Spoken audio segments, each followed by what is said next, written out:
un volcan en deux pour mieux l'observer. Sous le volcan repose ce qu'on appelle la chambre magmatique, une grande poche qui contient des roches en fusion appelées magma. L'éruption volcanique est souvent annoncée par un imposant panache de cendres et de vapeur. Au moment de l'éruption, le magma remonte dans la cheminée qui se termine par une cuvette, le cratère. Quand le magma arrive à la surface de la Terre, on lui donne le nom de lave. Cette lave va s'écouler plus ou moins vite le long des parois selon qu'elle est fluide ou épaisse. À côté de la cheminée principale, on trouve souvent d'autres sorties plus petites, appelées cheminées secondaires. La plupart des volcans en activité se situent aux frontières des plaques qui forment la surface de la Terre. Ainsi, le Pacifique est entouré de ce qu'on appelle la ceinture de feu, car des centaines de volcans bordent cet océan.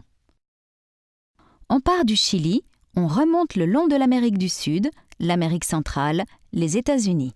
On saute ensuite en Asie, avec la péninsule du Kamtchatka en Sibérie, puis au Japon, et on descend vers les Philippines et l'Indonésie. Les peuples de ces régions ont bien dû apprendre à vivre avec leurs bruyants voisins.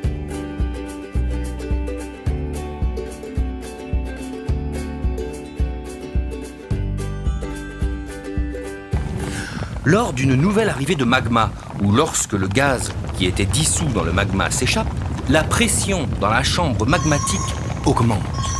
Le magma remonte par la cheminée. Les bulles de gaz se dilatent au fur et à mesure de leur ascension et entraînent avec elles le magma. Stop! Du gaz dissous, des bulles qui se forment. Dis donc, il s'en passe des choses dans le volcan? Pas plus que dans une bouteille d'eau gazeuse. Tant que le bouchon est fermé, le gaz reste dissous dans l'eau à cause de la forte pression qui règne dans la bouteille. Mais dès qu'on l'ouvre, la pression diminue et les bulles de gaz s'échappent et entraînent avec elles le liquide. Eh bien, c'est la même chose avec le volcan. Après, tout dépend de la composition du magma. Plus ou moins de gaz, plus ou moins visqueux. Pour faire simple, on peut distinguer deux grands types de magma. Lorsque le magma est fluide, les bulles de gaz n'ont aucun mal à s'en échapper. Elles remontent et poussent la lave vers l'extérieur qui jaillit alors en fontaine ou s'écoule paisiblement sous forme de belles coulées de lave.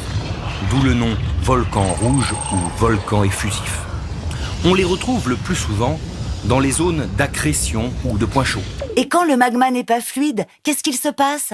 Lorsque le magma est trop visqueux, les bulles de gaz restent piégées à l'intérieur. Le magma remonte alors très lentement vers la surface. Il a tendance à former un bouchon.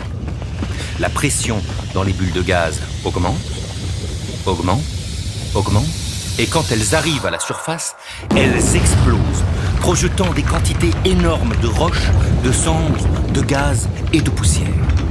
Ah oui, quand même, c'est plutôt dangereux, non? C'est même très dangereux. Ces volcans gris ou explosifs peuvent provoquer des coulées pyroclastiques ou nuées ardentes. Ces terribles avalanches qui dévastent tout sur leur passage en quelques secondes. On retrouve ces volcans dans les grandes zones de subduction.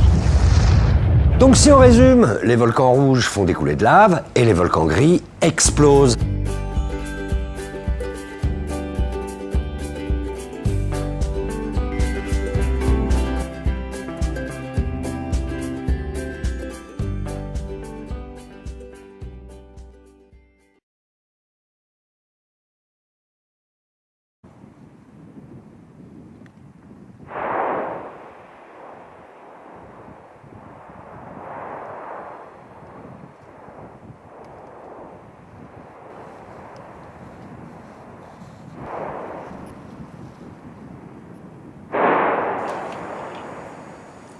Vous observez ici l'éruption du Piton de la Fournaise qui a eu lieu en octobre 2000.